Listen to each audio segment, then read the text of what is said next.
Good morning, everyone. The words are on the screen if you'd like to sing along with the prelude.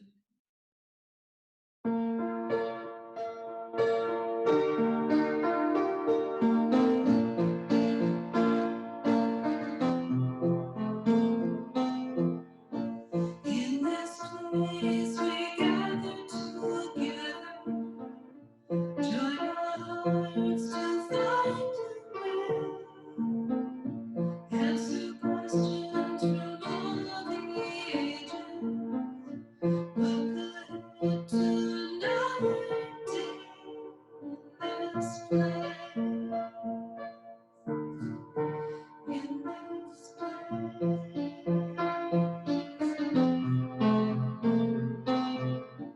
In this place we know the story of the pilgrims upon the shore. We bring faith, our love, and kindness every time we come through that door.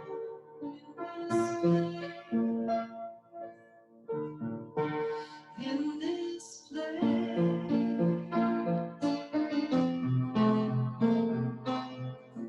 In this place we find meaning to the trouble we almost face. Join our voices, thoughts, and feelings. Grow our hope for the human race.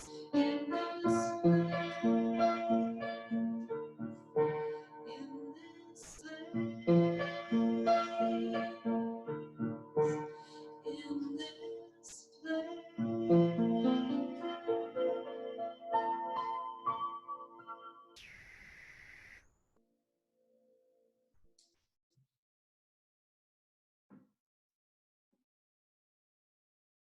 Good morning. My name is Jen Kanzi Eaton, and I will be the worship associate today. My pronouns are she, her, and hers. Our service this morning will be lay-led by Vaughn Keller, a member of our congregation. Reverend Art Lavoie will return next Sunday. Whoever you are, whomever you love, wherever you are on your spiritual journey, you are welcome here. Come walk with us this hour. Our call to worship is from Desmond Tutu. Out of the cacophony of random suffering and chaos that can mark human life, the life artist sees or creates a symphony of meaning and order. A life of wholeness does not depend on what we experience. Wholeness depends on how we experience life, our lives.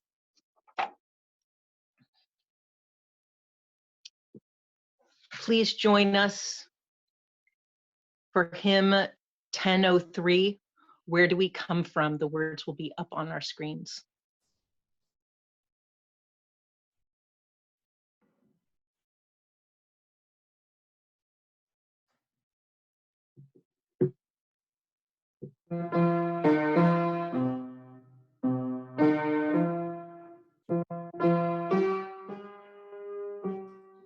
Where do we come from?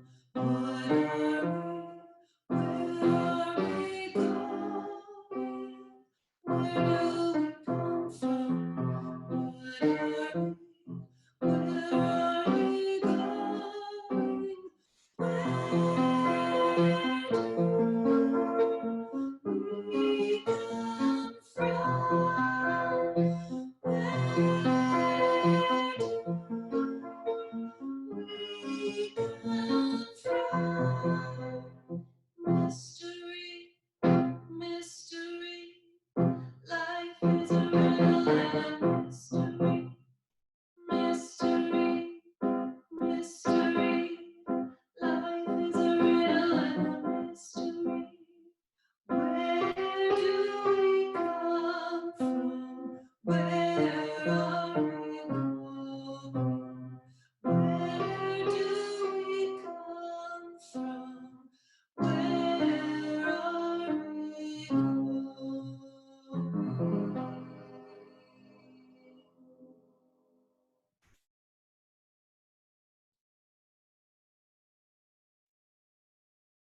And now for our chalice lighting.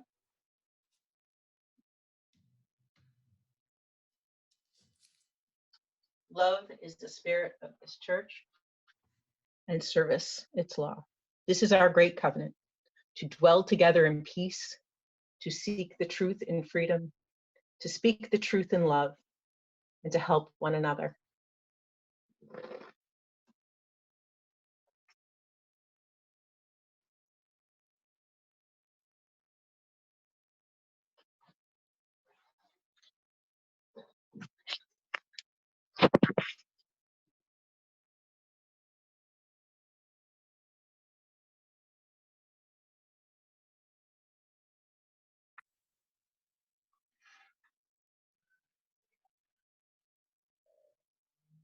I can't hear her.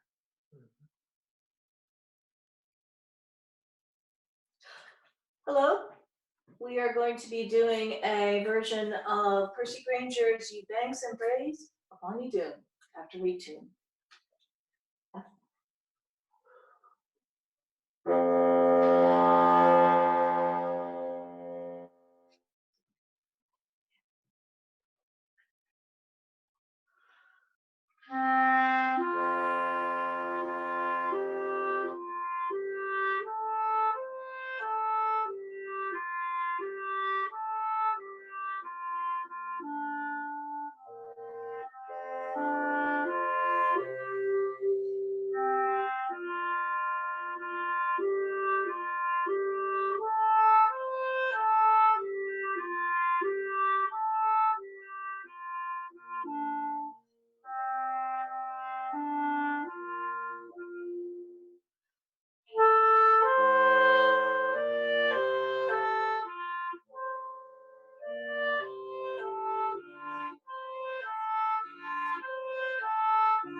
A reading is from Parker Palmer's A Hidden Wholeness, The Journey Towards an Undivided Life, Welcoming the Soul and Weaving Community in a Wounded World. He opens with a line by Leonard Cohen. The blizzard of the world has crossed the threshold, and it has overturned the order of the soul. There was a time when farmers on the Great Plains, at the first sign of a blizzard, would run a rope from the back door out to the barn.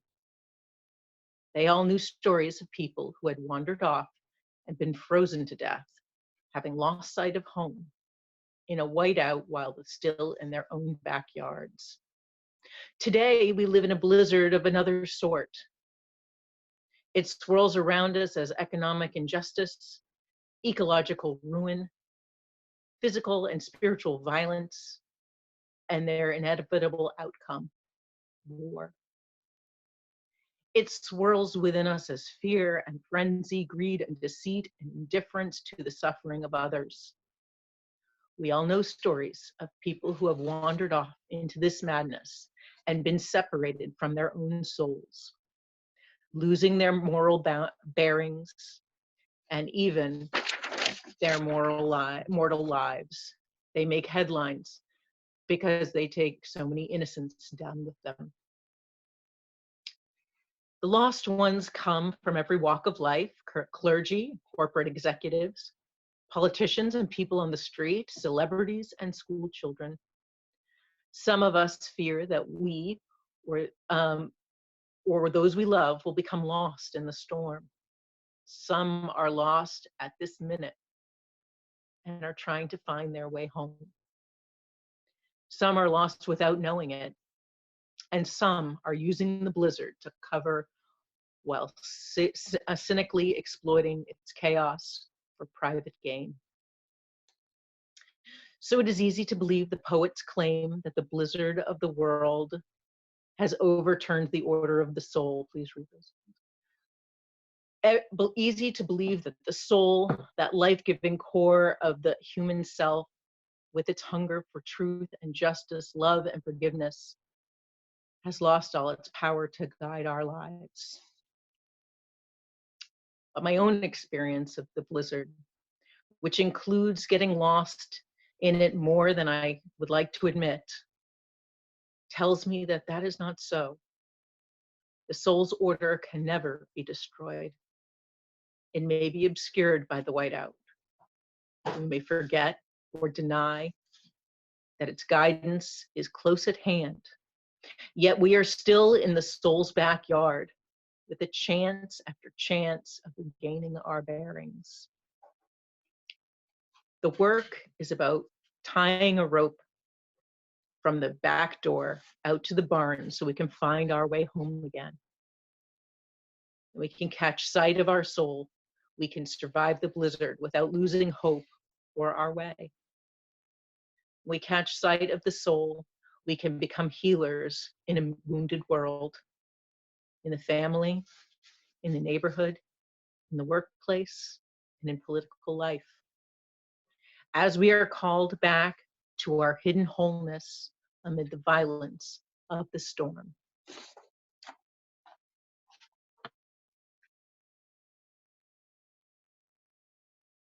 Good morning, everyone. My vocal mic stand keeps slipping, so if you notice it dropping and me dropping with it, that's why. So we're going to do 3 verses. The first 3 verses: comfort me, sing with me, speak for me.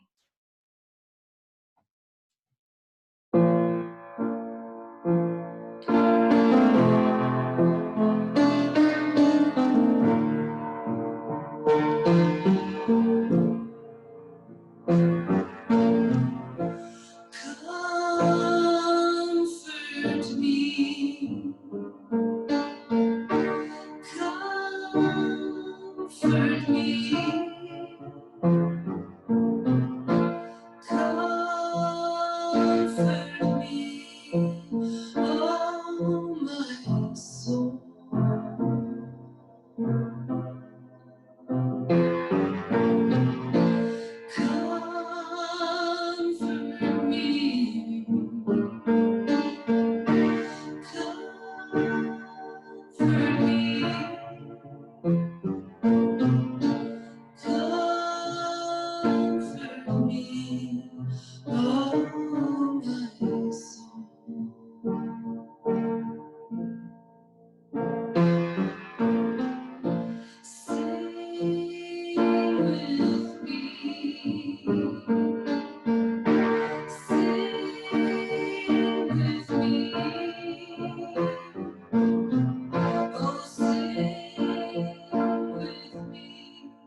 Good morning, everybody. I'm not actually at the meeting house, but through the electronic marvel of being able to control your background, I thought it would be appropriate to, sort of be there. It's been a wild couple of weeks for me, as I'm sure it has been for most of us. And I'm sure we've all had surprises and unexpected things happening. One thing that happened to me a couple of weeks ago was a friend, a colleague, someone who I've worked with on and off for the last 10 years, called me and invited me to come back and do some work for the company that she is currently working for. I'm going to use her name as Jane because of a non-disclosure agreement and also some HIPAA constraints. The company that she works with now provides in-home medical services and telephonic services to patients around the country. And you can imagine how overwhelmed they are right now with COVID-19. And so Jane asked me if I would, help them out and work with them. And so we've spent the last week strategizing and developing protocols on especially how her telephonic workers are going to be able to respond to this crisis. One of the things that we had to do was to call people in this one company who had been tested, and of the 220 some odd people who we called, literally 50% of them had been tested, and all had been tested. 50% of them were positive. And so last Tuesday, we had to reach out to all these people. So last Tuesday, Jane called and she just needed to talk. One of our telephonic workers had gotten in touch with this one household. And it turned out that the husband, who's about 55, was in the hospital on a ventilator and not doing well. Meanwhile, his wife was at home and she was also positive. So she couldn't get out of the house and she didn't know whether or not she would become symptomatic or not. So here you had two people alone, possibly facing death, and they can't talk to one another or see one another or comfort one another. And Jane called me about it because she had two concerns. One is, how do we help this woman? And the second was, how do we help the worker who was very distressed after hearing the story? And we also knew we were going to be facing this kind of situation again and again in the coming weeks, and that we had to prepare ourselves and our workers for handling it. And with that, the whole sermon I had planned on giving went by the wayside. Because I think this scenario is one that many of us are going to be facing over these weeks ahead. It is a blizzard, only we can't see this blizzard. That makes it all the more dangerous. Parker Palmer, who is a hero of mine, he writes, "When we catch sight of the soul, we can survive the blizzard without losing our hope or our way. When we catch sight of the soul, we can become healers in a wounded world, in the family, in the neighborhood, in the workplace, and in political life. And when we catch sight of the soul, we are called back to our hidden wholeness amid the blizzard of the storm." And I'll take care of that. Excuse me. So we will get called back to our hidden wholeness in the blizzard. The poet Rumi wrote, "If you are here unfaithfully with us, you are causing terrible damage. If you are here unfaithfully with us, you are causing terrible damage." We are bearing witness every day to the damage caused by those who are here unfaithfully with us. We have to respond, though, to the blizzard that is with us. And I believe that to do so, we have to catch sight of the soul, our hidden wholeness, so that we can be here faithfully, not just for ourselves, but for others as well. For those of you who are not familiar with Parker Palmer, he's a writer, teacher, philosopher, mystic. He's steeped in the Quaker tradition, and I find he challenges me to be my best self. And at times like this, sometimes that's not easy. And fortunately, Parker says it's not easy for him as well. So I sort of, can get somewhat of a pass. But if I am going to be here faithfully, then I have to be in touch with my own soul. I have to be soulful. Now, Parker doesn't hesitate to use the word soul. Now, that's a word that I have rejected over the years. I think primarily because of my Catholic upbringing and the way that soul is often worked in that religious tradition. Parker, of course, says, well, use whatever word you want. Heart, spirit, your core self, that which makes you you, doesn't matter. At this point in my life, I really like the word soul, and I use it easily. It may sound a bit silly, perhaps overly romantic, or perhaps just reveals my age, but my own comfort level with the use of the word soul actually began with music. I could go on and on about that transition that took place during the 70s, but instead, let me suggest something to you.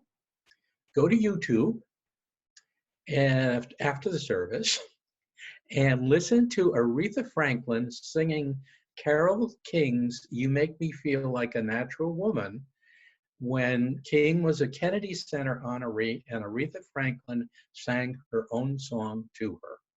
And I dare you to not get teary.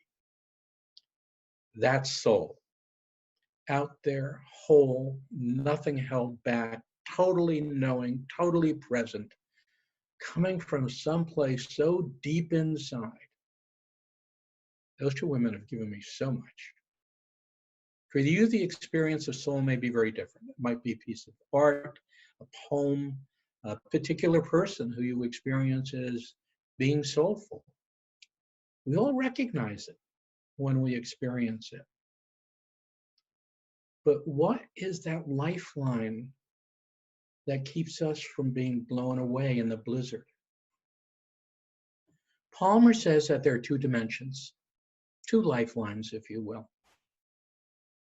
The first is solitude, being alone with ourselves, shutting down the cacophony in our heads and looking at them in the mirror to fully see ourselves.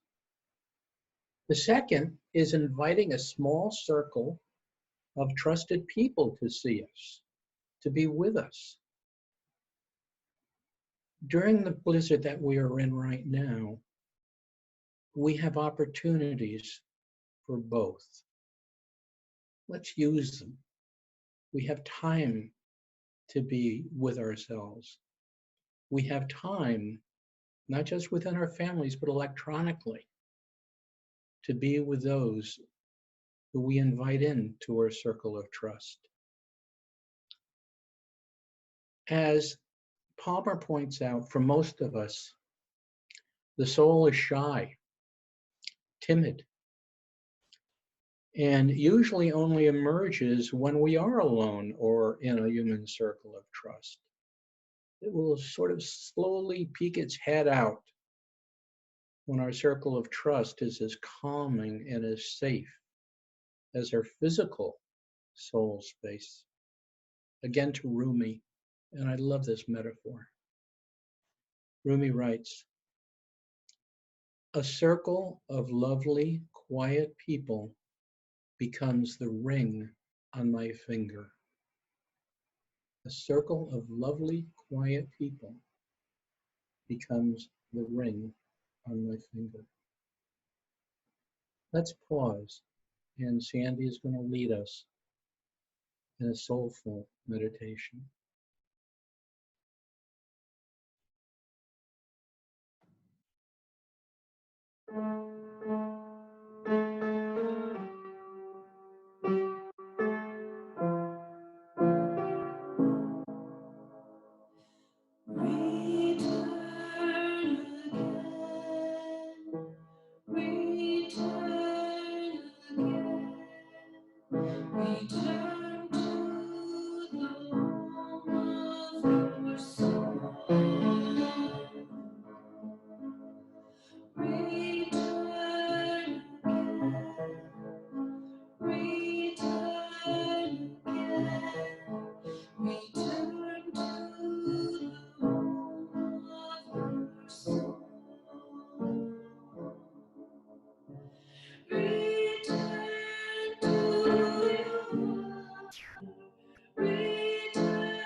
Return to the home of your soul.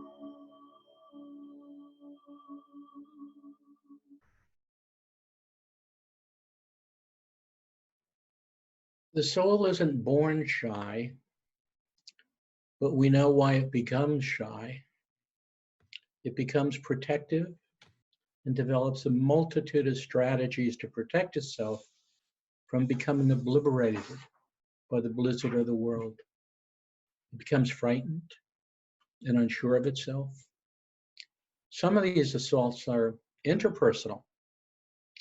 Sid Simon is another hero of mine, a professor emeritus at UMass Amherst. He's the father, now grandfather perhaps, of a movement called values clarification, primarily in education, but also it's extended elsewhere. But most importantly for me, he is the originator of a teaching device called ILAC. I'll explain it in a minute. Now, when I first experienced it, I saw it as a sort of clever little teaching device.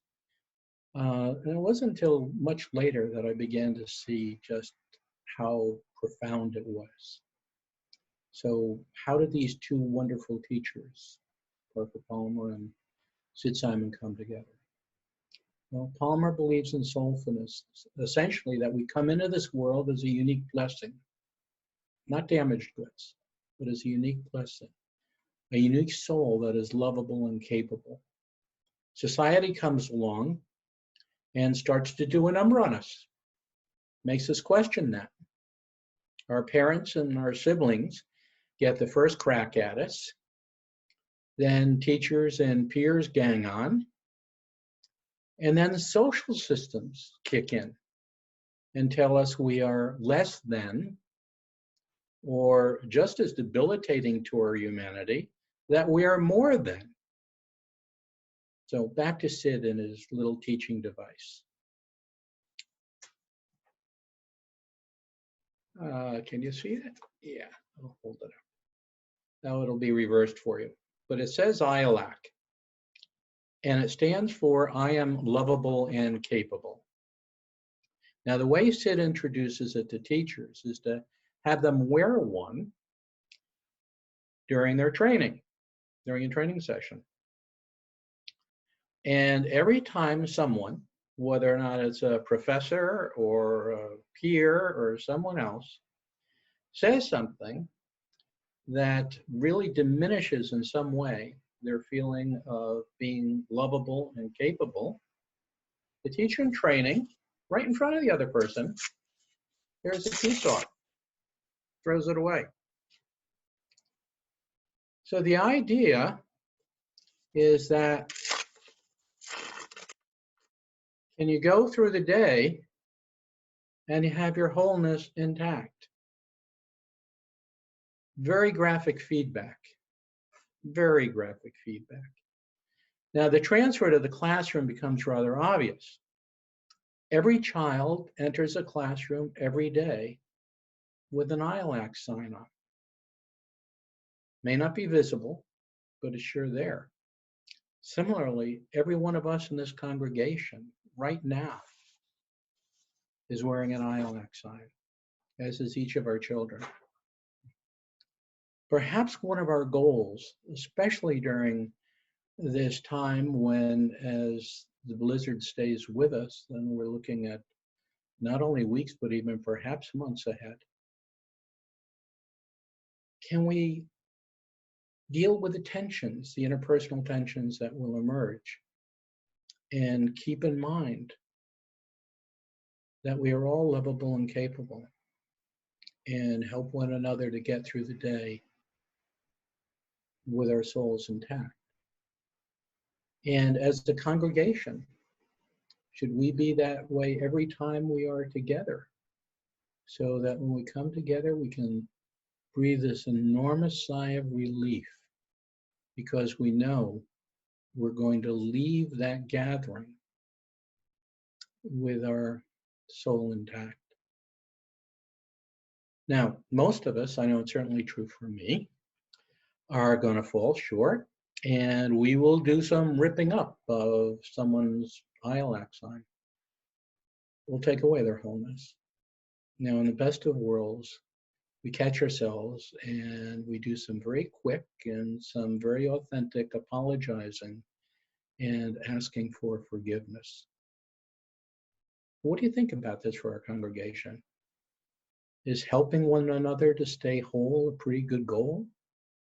Is that part of our mission?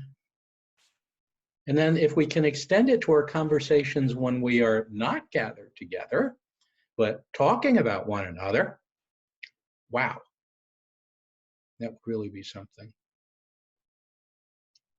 Over the next weeks and months, we're going to be tested on helping each other to be soulful and to remain whole. If we're living alone or not living alone, we're going to have to reach out electronically and share our souls with others.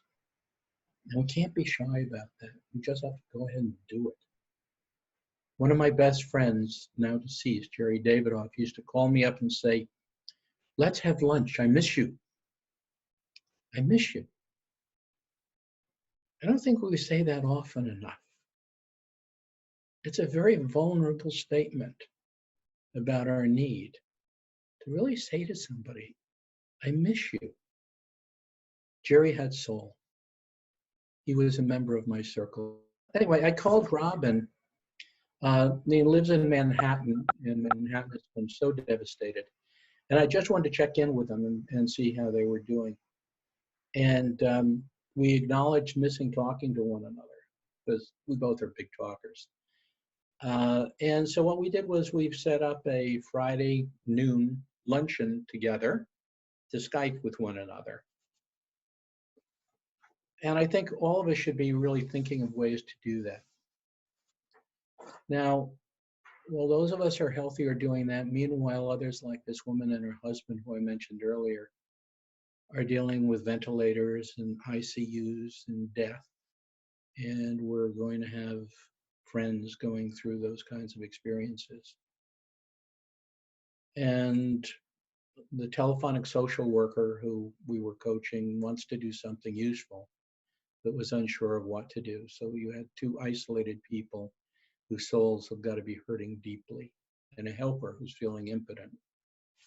We'll, of course, stay in close touch with the wife, both to monitor her and to reduce her social isolation, and we'll help her access the resources she needs to live during this isolation and this company. And we know how to do all that. In fact, I think we do a pretty good job at it. In addition, we were going to see if the nursing staff or the clergy staff could bring in a telephone so that she could either FaceTime or use WhatsApp with some device to speak with her husband. Now, even though he's on a ventilator, so he can't talk and he'll be heavily sedated, but at least she could talk and say something to her. And we offered that to her, and she was very appreciative. And then she turned us down, and she said she didn't want to do that. And that really surprised us. We totally confounded our expectations. And her reasoning, though, was that she didn't want to endanger anybody by being in the room with him. And we explained that that would not be a problem for the staff, and she still said, "No, I don't want to do that. And I trust God will get him home." And that also threw us back. But it threw us back to wondering what we would want in that situation. And it's critical to be reflective over these next weeks about when our friends are isolated or get sick, what would we want for ourselves? And to at least offer that to them. We'll stay with this woman. She may change her mind. She may not. Our souls are shy. But right now, we do need to be soulful, because this invisible blizzard is testing us in ways that we've never encountered before. And there's a kind of, not excitement at this point, but of energy to respond to it. But it's going to be a long haul. And that's where we're going to need to be in touch with those parts of us that are both the most generous and giving, as well as the most faithful. To respond fully, we have to be present and be faithful. We are all lovable and capable. So, as the farmer would do, keep your rope tied safely to the door of your soul and don't let go.